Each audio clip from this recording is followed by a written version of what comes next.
Hi there guys, I'm Nikhil from Notion Hub, and in this video, I'll be showing you all the best features of the Samsung Galaxy A03 core.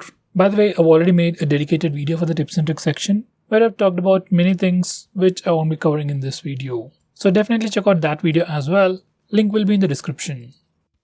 With that said, the most highlighting feature about this phone would be its performance. This phone sports a Unisoc SC9863A processor with IMG 8322 GPU. Purely in terms of performance, it can't be compared to other phones, but for a normal user who's only interested in basic functionality, then the performance offered by this phone is definitely sufficient. Next, this phone also comes with a pretty massive battery. It sports a 5000 mAh battery, and for a normal user, it can easily last you for more than a day. Even if you're a heavy user, it can definitely last you an entire day. Now the next best thing about this phone would be its display. This phone sports a 6.5-inch LCD display with HD+ resolution. Here's a quick preview of how the display looks like.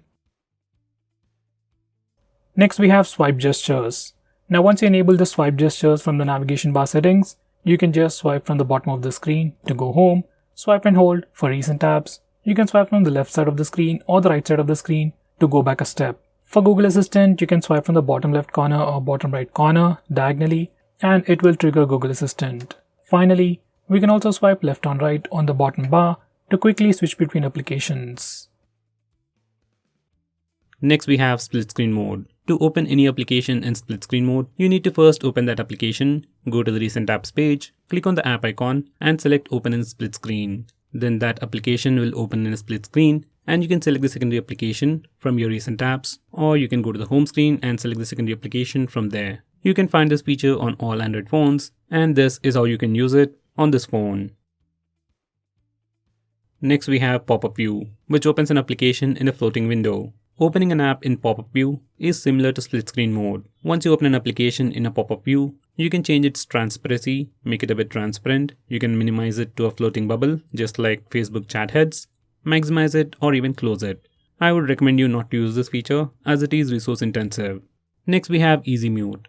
Once you enable this feature, you can easily mute incoming calls or alarms by placing your hand on your phone or by turning your phone face down. Here's a quick preview.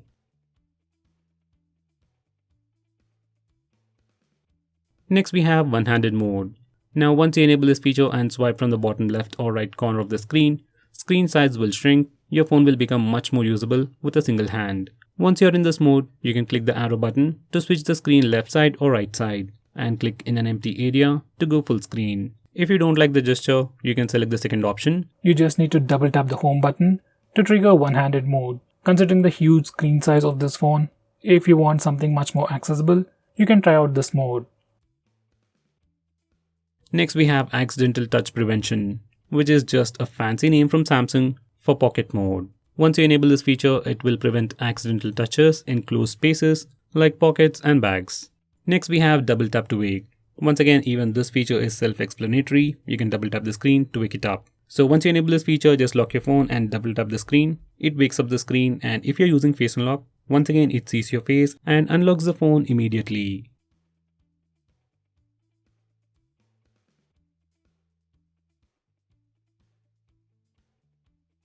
Next we have digital well-being. Now this is actually a feature from Google, so it should be on all the Android phones. Now this feature will record all your activity on your phone, like how long you're using your phone, which apps you're using a lot, and how many times you have opened a particular application. So this feature gives you all that information, and you can see which apps you open frequently and which apps you're addicted to. You can also restrict app usage by using this feature. Next we have wind down. Now this feature is built into the digital well-being application, but it has its own unique features. Now this feature wind down will help you sleep quickly at night. You can turn it on manually or schedule it to automatically turn on at a specific time. Once you set it up and it's turned on, it changes the screen to grayscale, that's black and white, and blocks notification. It can also turn on do not disturb mode, so you won't be disturbed with annoying notifications. Next we have flash notifications. Once you enable this feature, every time you get a notification or a call, flashlight blinks to give you a visual indication. It's good when you need it, but it can be quite annoying. Next we have auto call recording. Now this feature allows you to record calls automatically on your phone whether you get a call or make a call. You can enable this feature from the phone dialer settings.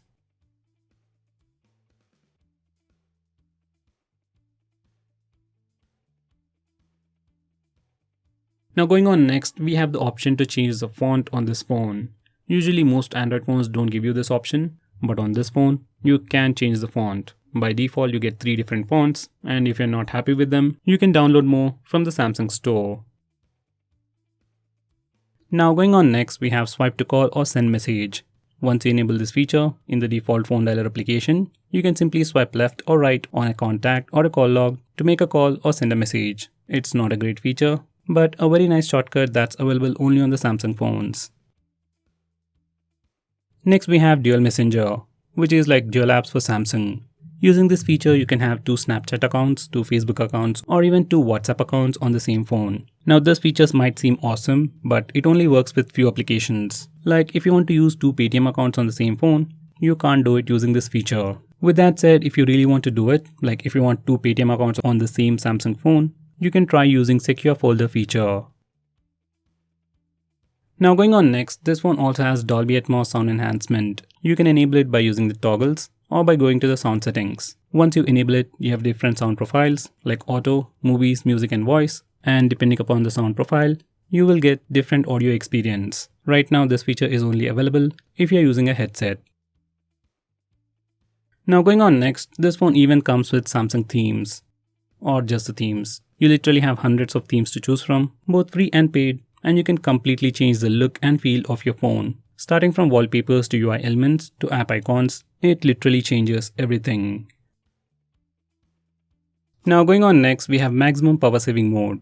On previous Samsung phones, it was called as ultra power saving mode, and once you enable this feature, it will decrease the screen brightness, set speed limiter, restrict background network usage, limit the number of apps that you can use, and apply a dark theme. On the whole, it does all these things to improve the standby time of your phone. Now even in this mode, you can still use Wi-Fi, Bluetooth and mobile data, and use some regular applications like YouTube, Facebook, and even use the camera application. If you're on a very long journey, just enable this mode and you can have great battery life. Next we have a new lock screen service. This is just a service or a feature that will automatically change your lock screen wallpaper. If you like the concept, you can keep it and have a different lock screen wallpaper every time, or else you can disable it to completely turn off the feature. Now going on next, we can also reduce animations on this phone. Now for some reason, if you want to reduce animations and thereby reducing the CPU load, then you can do it on this phone by just disabling this toggle. Even if you reduce animations, there are still some animations going on, and for some reason if you want to completely remove animations, you can do it from the accessibility settings. Personally, I'll stick with animations even at a cost of performance and battery life. So guys, that's pretty much it for this video. Thanks for watching. If I missed out on anything important, do let me know by commenting below this video, and definitely check out my video on the tips and tricks section where I'll be talking about many things which I didn't cover in this video. By the way guys, if you're planning to buy this phone, use the link in the description. It always helps the channel, and if you want us to make any specific video or if you have any questions, tweet out to us with the hashtag AskGreedyTech on Twitter and we will try to make it as soon as possible. I'm Nikhil from GreedyTech signing off. Have a nice day.